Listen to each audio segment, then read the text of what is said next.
Bonjour, je me présente, Paul Sarrazin, préfet de la MRC de la Haute-Yamaska et maire de la municipalité de Saint-Cécile de Hamilton. Au cours des 30 dernières années, le Québec a changé de paradigme, passant d'une mentalité du tout jeter à une philosophie qui considère les déchets comme des ressources à valoriser. À la MRC, collecter, recycler, composter et revaloriser des quantités toujours plus grandes de matière représente un grand défi que nous prenons plaisir à relever. Aujourd'hui, nous vous présentons notre troisième plan de gestion des matières résiduelles, ce qu'on appelle PGMR, et son plan d'action. Un document réfléchi et concerté qui dicte les grandes orientations et actions qui seront effectuées par la MRC au cours des 7 prochaines années. À titre d'exemple, nos 2 précédents PGMR ont permis la mise sur pied de 2 écocentres dont nous sommes très fiers et l'implantation de la collecte des matières organiques sur l'ensemble du territoire, une nouvelle habitude que nous, Yamaskois et Yamaskois, avons adoptée avec enthousiasme. Mais il reste encore du chemin à parcourir et c'est pourquoi nous sommes fiers de vous présenter aujourd'hui le PGMR 2022-2028. Un plan audacieux qui scelle l'engagement renouvelé de votre MRC pour une gestion des matières résiduelles dans le respect de la hiérarchie des 3 RVE, dont l'objectif ultime est la réduction à la source et qui prône le respect de l'environnement d'aujourd'hui et de demain. Je laisse donc le soin à notre directrice du service de gestion des matières résiduelles, Mme Valérie Leblanc, de vous le présenter. Je vous remercie sincèrement d'investir ces quelques minutes de votre temps pour prendre part à cette démarche de consultation de la plus haute importance pour nous. Bonjour, je vous présente aujourd'hui le nouveau plan de gestion des matières résiduelles de la MRC de la Haute-Yamaska pour 2022-2028, communément appelé le PGMR. L'objectif de la présentation est de vous résumer en 30 minutes les quelques 350 pages que constitue le projet de PGMR révisé. Vous comprendrez donc que je devrais m'en tenir aux faits saillants. Vous pouvez consulter le document complet au gênédejeter.com. Le Conseil des élus et l'équipe de la MRC sont heureux de vous présenter la nouvelle mouture du PGMR qui est née de plusieurs actions de concertation du milieu, dans le but de recueillir maintenant les commentaires du public sur l'avenir de notre gestion des déchets. Vous remarquerez que le domaine de la gestion des matières résiduelles utilise bon nombre d'acronymes. Je ferai un effort tout au long de la présentation pour les mentionner au long. Mais pour des raisons de présentation, vous en retrouverez quelques-uns à l'écran. Débutons sans plus tarder. Le déroulement de la présentation. Tout d'abord, on exposera qu'est-ce qu'un PGMR et pourquoi le révisitons. Nous présenterons un portrait des matières résiduelles en Haute-Yamaska, les objectifs provinciaux et territoriaux, le plan d'action proposé pour 2022 à 2028, le cadre financier et la limite à l'enfouissement sur le territoire. Finalement, nous conclurons la présentation avec les modalités de la consultation écrite. Qu'est-ce qu'un PGMR? En fait, le PGMR, c'est un outil de planification territoriale qui s'applique à l'ensemble de la MRC de la Haute-Yamaska, qui est constituée de ces 8 municipalités. Chaque MRC adopte un PGMR qui permet de planifier sur quelques années la gestion des déchets. Le PGMR vise 3 grands secteurs. Le secteur résidentiel, le secteur des industries, commerces et institutions, ainsi que le milieu de la construction, rénovation et démolition. Pourquoi révisons-nous le PGMR? En fait, il s'agit d'une obligation gouvernementale. Tout d'abord, nous devons réviser de façon périodique le PGMR en vertu de la loi sur la qualité de l'environnement. Le dernier PGMR avait une durée de 5 ans, alors que les futurs PGMR sont maintenant d'une durée de 7 ans. Et la LQE nous demande aussi de consulter la population sur ce plan de gestion des matières résiduelles. Elle exige aussi qu'on intègre dans le PGMR les grands principes dictés par le gouvernement, à savoir aspirer à une société sans gaspillage, n'éliminer que le résidu ultime, respecter la hiérarchie des 3 RV, responsabiliser l'ensemble des acteurs concernés. Ensuite, le PGMR doit viser à participer aux objectifs de la politique québécoise de gestion des matières résiduelles et de son plan d'action 2019-2024. Finalement, le PGMR de la MRC se doit d'être en harmonie avec la stratégie de valorisation de la matière organique du Québec. Un peu d'histoire. Le premier PGMR de la MRC de la Haute-Yamaska a été adopté en 2005. Il a été en œuvre pendant plusieurs années jusqu'à ce qu'il soit révisé en 2016. Nous arrivons donc à un PGMR de troisième génération aujourd'hui avec l'adoption en 2022 de notre troisième PGMR. Au fil des ans, les actions du PGMR étaient diverses. Le premier PGMR de 2005 prévoyait la régionalisation des services de la MRC, à commencer par la vidange des fosses septiques et ensuite les collectes porte-à-porte au niveau résidentiel et par la suite au niveau ICI pour les matières recyclables. Au cours du premier PGMR, nous avons aussi instauré 2 écocentres sur le territoire de la Haute-Yamaska qui aujourd'hui sont très populaires et accueillent environ 100 000 visites par année. Au cours du deuxième PGMR, qui a été adopté en 2016, on a vu naître l'espace du réemploi, un magasin d'objets seconde main dans nos écocentres. On a aussi instauré la collecte des matières organiques à plus de 35 000 portes et aujourd'hui, cette collecte est même disponible en desserte volontaire pour l'ensemble des commerces.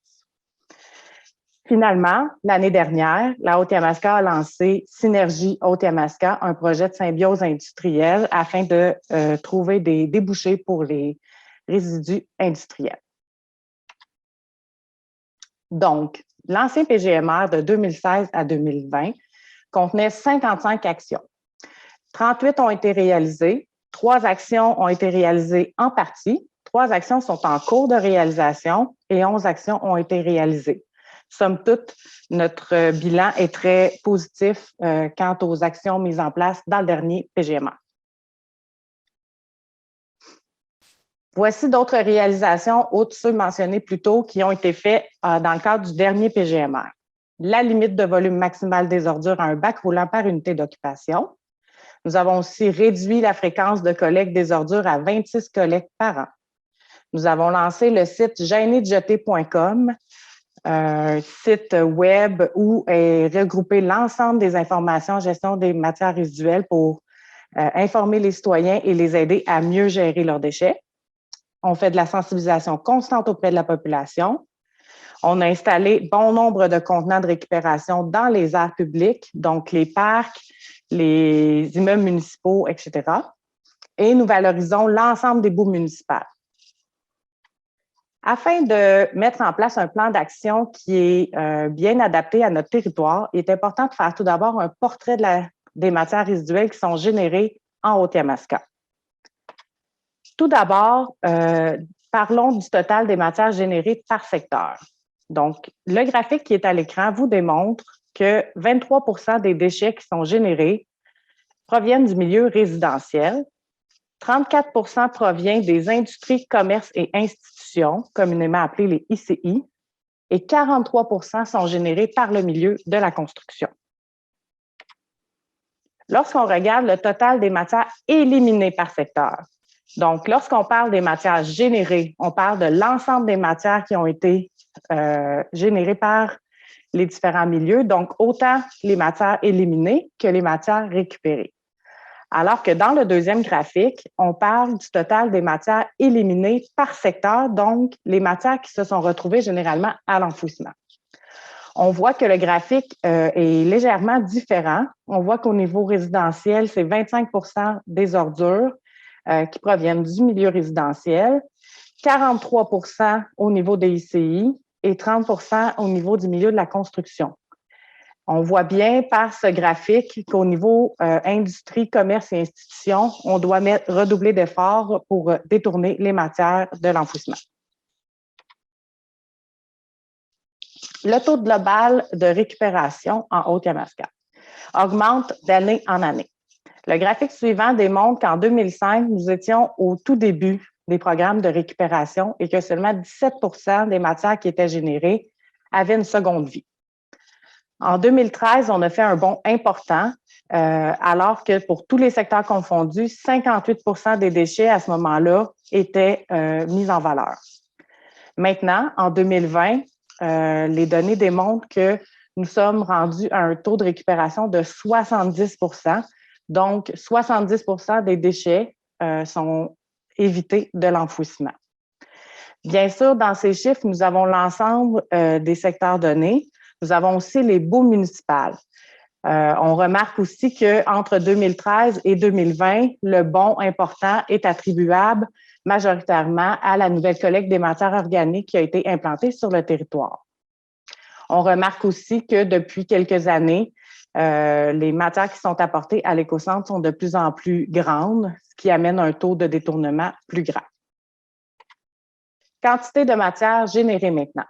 Depuis 2005, on remarque bien avec le graphique que la quantité de matière qui a été générée, donc autant les matières qui ont été envoyées à l'enfouissement que les matières qui ont été valorisées, ne cesse d'augmenter. Il y a même eu un bond très important entre le dernier PGMR et aujourd'hui. Lorsqu'on regarde la performance par secteur, donc on remarque qu'au niveau résidentiel, nous détournons environ 70 des matières. Donc, le graphique suivant démontre que en vert, c'est les matières qui sont valorisées, donc soit recyclées, soit mises en valeur par une autre méthode, alors que la portion qui est en gris représente les matières qui sont éliminées. Donc, au niveau ICI, la performance est un peu plus basse que la performance résidentielle. Donc, on remarque que 61 des matières sont valorisées. Toutefois, on remarque aussi qu'il y a beaucoup plus de matières qui sont générées en général qu'au niveau résidentiel. C'est d'autant plus important au niveau du secteur de la construction où là, beaucoup de matières sont générées au-dessus de 80 000 tonnes et que 78 des matières sont valorisées. On remarque que des efforts sont donc encore nécessaires au niveau de ces trois secteurs. D'ailleurs, au niveau des matières recyclables, nous atteignons seulement un taux de 47 de matières qui restent à détourner de l'enfouissement. Au niveau des matières organiques, seulement 56 sont récupérés au niveau résidentiel, alors que tous les outils sont en place pour que l'ensemble des matières organiques soient détournées. D'ailleurs, il faut spécifier qu'au niveau des ICI, seuls 5 des matières organiques sont détournées actuellement de l'enfouissement. Bien sûr, dans ce 5 %-là, on exclut les résidus de transformation alimentaire qui, eux, bénéficient généralement d'un bon taux de récupération. Donc, ce graphique-là, en résumé, démontre que nous devons travailler sur les portions restantes qui sont encore envoyées à l'enfouissement, les portions en grisé. Voyons maintenant les objectifs de la MRC. Notre premier objectif global est d'atteindre ou surpasser les objectifs provinciaux au niveau territorial. Donc, nous désirons recycler 75 des matières recyclables, qu'on appelle le papier, carton, verre, métal et plastique, qu'on retrouve souvent dans le bac bleu. Donc, actuellement, nous recyclons 53 de toutes les matières qui sont générées et l'objectif provincial est de 75. Nous désirons ensuite recycler et valoriser 80 des résidus de construction. Notre situation actuelle est de 78 et l'objectif provincial est de 70 Donc, au niveau des résidus de construction, nous désirons dépasser les objectifs provinciaux. Notre deuxième objectif global est de réduire l'enfouissement des matières résiduelles au niveau territorial. Nous aimerions atteindre 525 kg par habitant par an au niveau des matières qui sont éliminées. Actuellement, nous éliminons 644 kg par habitant par année, et ce, tout secteur confondu. Le gouvernement nous demande de participer à un objectif provincial de 525 kg par habitant. Le troisième et dernier objectif global est de participer à la réalisation des objectifs de la stratégie de valorisation de la matière organique du Québec. Nous avons 3 objectifs qui sont associés. Le premier est de recycler à 75 les matières organiques.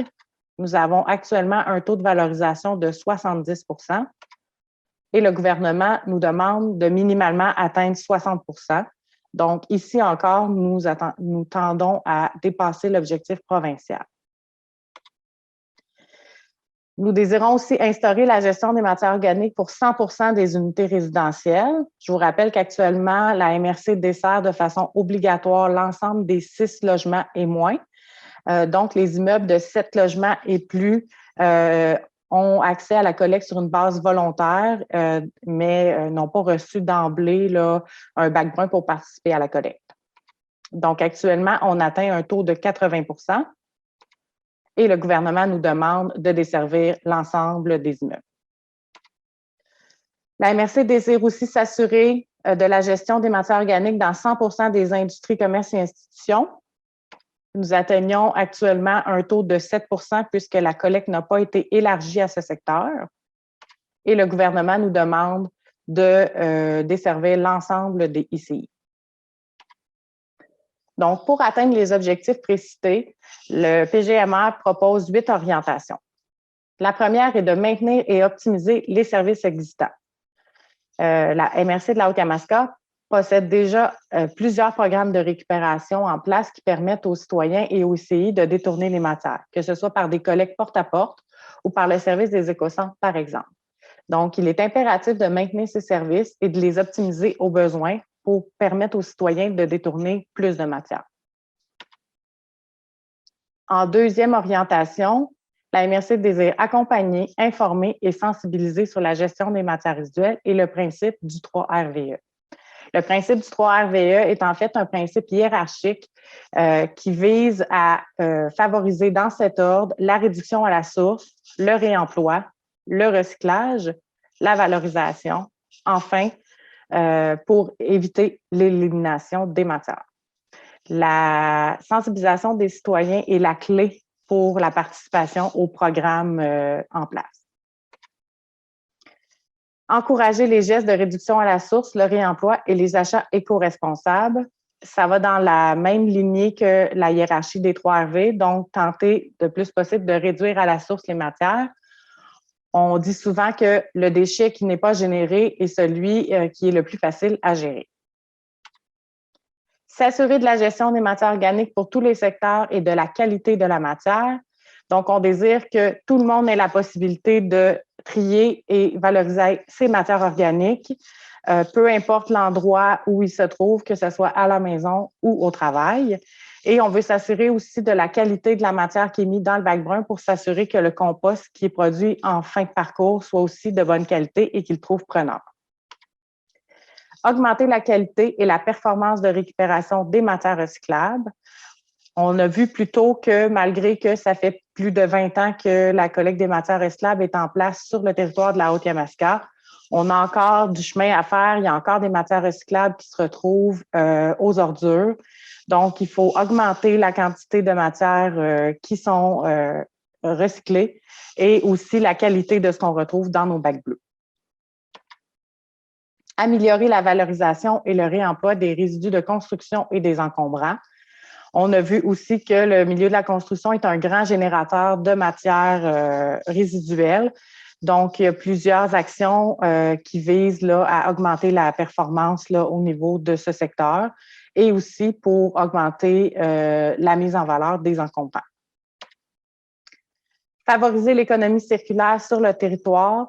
La MRC, depuis le lancement du projet symbiose industrielle Synergie Haute-Yamaska, désire favoriser de plus en plus l'économie circulaire sur son territoire dans le but que les matières qui sont générées en fin de parcours reprennent la boucle et retournent dans l'économie. Optimiser les pratiques de gestion des matières résiduelles dans les services municipaux et la récupération hors foyer. En tant qu'organismes municipaux et en collaboration avec nos municipalités locales, nous désirons nous-mêmes améliorer nos pratiques, permettre aussi aux citoyens de trier et valoriser leurs déchets lorsqu'ils sont dans nos immeubles municipaux et dans des activités extérieures. Donc, la MRC a mis dans son plan de gestion des matières résiduelles un plan d'action pour 2022 à 2028 qui comprend 61 actions proposées. Je vais donc vous résumer les grandes lignes de ces actions. Pour la gestion des matières organiques, nous visons la desserte pour tous. Pour y arriver, on désire ajouter les immeubles de 7 logements et plus, à la desserte résidentielle. Nous désirons aussi desservir les industries, commerces et institutions, les cœurs urbanisés, optimiser la fréquence de collecte pour s'adapter aux différents milieux, interdire les matières organiques dans les ordures. D'ailleurs, la stratégie de valorisation de la matière organique du gouvernement du Québec nous exige que d'ici 2024, l'ensemble de ces secteurs soit desservi par la collecte des matières organiques. D'ailleurs, nous avons déjà débuté la première phase au niveau des ICI par la desserte des institutions qui devra se déployer en 2022 dans nos écoles, garderies, milieux de soins, etc. Les moyens pour desservir l'ensemble des ICI et les modalités sont bien sûr à définir. Bien sûr, on devra revoir les modalités, la fréquence, etc. Au niveau de la lutte au gaspillage alimentaire, la MRC désire faire des efforts. En fait, on sait qu'une grande portion des aliments qui se retrouvent dans nos frigos sont jetés en fin de parcours, autant au niveau résidentiel que dans les commerces. Donc, on désire sensibiliser les grands générateurs, promouvoir les solutions existantes et soutenir les initiatives de dons alimentaires. Nous avons dans notre PGMR plusieurs mesures de soutien aux ICI. Nous désirons offrir de l'accompagnement personnalisé à nos commerces, industries et institutions afin de pérenniser les programmes de récupération dans leurs établissements. On désire aussi pérenniser le projet de synergie Haute-Yamaska, notre projet de symbiose industrielle. Nous désirons bonifier la boîte à outils pour les ICI qui est disponible actuellement sur le site web gênédejeter.com. On désire sensibiliser à une utilisation éco-responsable des emballages, faire rayonner les réalisations des ICI du territoire pour féliciter et encourager les bons coups. On désire favoriser des projets d'économie de partage, obliger la récupération lors des événements et optimiser les contenants dans les lieux publics. On désire viser la réduction à la source. Il s'agit du geste à prioriser. Pour réduire les ordures, nous allons évaluer les possibilités, dont diminuer la fréquence de collecte ou peut-être instaurer une tarification incitative. En fait, il s'agit d'un système réducteur récompensé qui sera évalué. Nous désirons aussi promouvoir l'optimisation des programmes de subvention pour les produits réutilisables, comme par exemple les couches lavables. Étudier la possibilité de bannir certains objets à usage unique. Diffuser un répertoire des entreprises qui œuvrent en matière résiduelle, particulièrement au niveau du 3RV, donc réduction à la source et réemploi en particulier. Promouvoir les contenants réutilisables dans les commerces et les salles communautaires. Au niveau du milieu de la construction, les chantiers ne sont pas à négliger. Nous désirons mettre en place un programme incitatif à la rénovation durable. On désire augmenter le réemploi des matériaux de construction et du bois dans nos écocentres. On désire récupérer les résidus des chantiers municipaux. Les écocentres sont, pour détourner de l'enfouissement, un outil qui est bien sûr indispensable. On désire donc améliorer l'expérience client aux écocentres, organiser des collectes itinérantes ou des points de dépôt supplémentaires, notamment pour les résidus domestiques dangereux et les appareils électroniques. Ensuite, nous avons plusieurs mesures qui sont prévues au niveau de l'information, sensibilisation et communication auprès des citoyens. On désire élaborer un plan d'action spécifique au PGMR, transmettre de l'information à toutes les clientèles et aux nouveaux arrivants sur le territoire, organiser des visites d'installation en gestion des matières résiduelles, comme par exemple le centre de tri, la plateforme de compostage, etc. Mettre sur pied et maintenir une trousse pédagogique et scolaire pour nos jeunes, sensibiliser à mieux recycler, maintenir l'apparition d'un bilan annuel en gestion des matières résiduelles et diffuser des rapports d'avancement du PGMR auprès de la population. Parlons maintenant du cadre budgétaire. Vous avez à l'écran le graphique qui démontre les coûts estimés de mise en œuvre du PGMR de 2022 à 2028. Ce qu'on remarque, c'est que le coût pour les nouvelles actions est relativement minime et que le coût pour les services déjà en place est les tarifs là, qui sont les plus importants dans la mise en œuvre du PGMR. On voit aussi que nous bénéficions de plusieurs subventions et aides financières diverses pour assumer les frais reliés au déploiement de notre plan de gestion des matières résiduelles. Plusieurs mesures, je vous rappelle, sont des obligations gouvernementales, donc on y échappe pas. Plusieurs subventions et aides financières proviennent de redevances reliées à notre performance. Donc, plus nous avons une capacité à détourner de l'enfouissement et plus nous respectons les nouvelles exigences, meilleure sera l'enveloppe que nous aurons en fin d'année. Si la MRC ne poursuit pas ses efforts en gestion des matières résiduelles, il risque d'en coûter davantage aux contribuables puisque les enveloppes budgétaires, les aides financières et subventions seront diminuées. Finalement, lorsqu'on regarde le cadre budgétaire, nous arrivons à une phrase résumée. Moins il y aura de déchets, moins il en coûtera pour les traiter. Limite à l'enfouissement sur le territoire. Par son PGMR, la MRC a le devoir de vérifier les besoins des MRC voisines en enfouissement. Elle doit aussi regarder la capacité résiduelle du site d'enfouissement qui est présent sur notre territoire.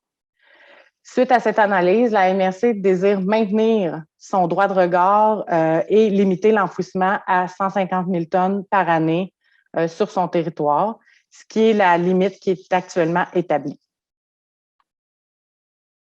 Finalement, voici les informations pour participer à la consultation écrite.